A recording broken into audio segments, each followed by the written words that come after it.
there a motion to separate? No, Your Honor. It is highly unusual to have witnesses in the courtroom. However, as you wish. Are both counsels ready to proceed? We are. Yes. Mr. Lockwood. Your Honor, the prosecution is faced with what looks like an easy task. Namely, to prove that the defendant, Dr. David Phillips, shot and killed his ex-wife after she had married another man. Now, I say easy for two reasons. First of all, there is certainly no apathy on the part of this court or the people when it comes to convicting the killer of Kate Carothers. Kingsley may never know again a better public servant than she was. And it's sad. It's a shame she was cut down by the same selfish jealousies. Indeed, the brute force she was able to rise above in her public and private life. And I say easy because all the evidence seems to point to the defendant's guilt. Being the only suspect at the scene of the crime.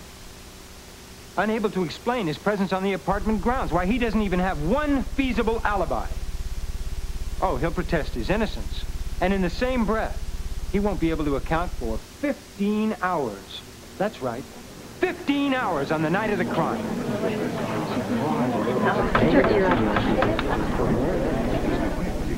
You'd think that all might proceed smoothly from here on, wouldn't you?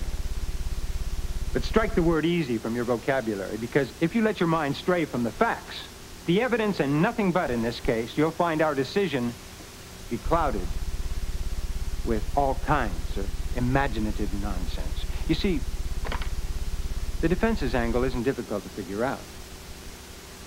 You'll have paraded before you a set of Kate Carothers' enemies, and she did have several. Most public servants do. And you'll hear more plausible motives than you can count. Argued amiably, I'm sure. And you'll hear opportunities, coincidences, accessibility to the scene of the crime, but you'll never, and I repeat, never, hear of both opportunity and motive in the same instance, except in the case of the man accused.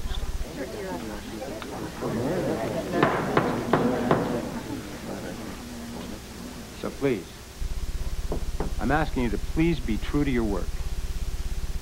Consider only the facts. You know, we all love comeback heroes. Jim Plunkett in the Super Bowl.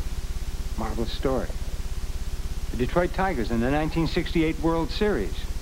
They overcame a deficit of 3 games to 1. Well, I don't know about you, but I'm a kid at heart. And I love happy endings. Now, the defense is going to paint the accused a comeback hero. Lost to alcohol, bouncing back with a religious conviction, starting afresh, serving the public. Are you strong enough to keep your mind on the facts? Can you guard your own idealism? Because the defendant is no comeback hero at all. Dr. David Phillips does not deserve a happy ending because he deprived Kate Carothers of the right to her.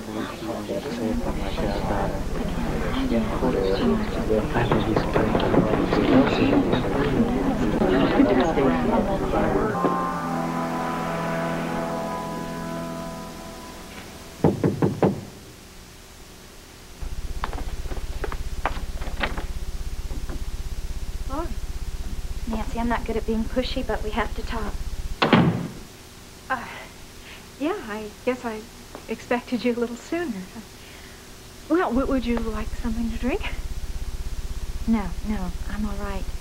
I was going to call you, but I really felt I needed to see you. How are you feeling? Oh, much better. But, of course, my lawyer would just die if you heard me say that. Really? Well, it's just legal stuff. You know, the lawyers don't like you to say things that they haven't told you. But you're family. Yeah, I'm surprised you feel that way.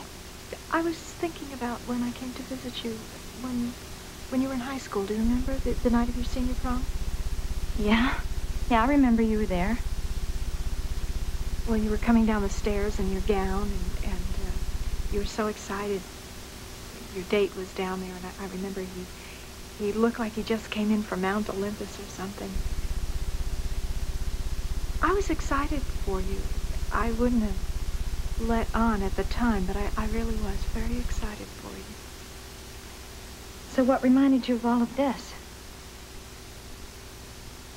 Well, because for the first time in my life, I can understand exactly how you feel. Because it's how I feel now.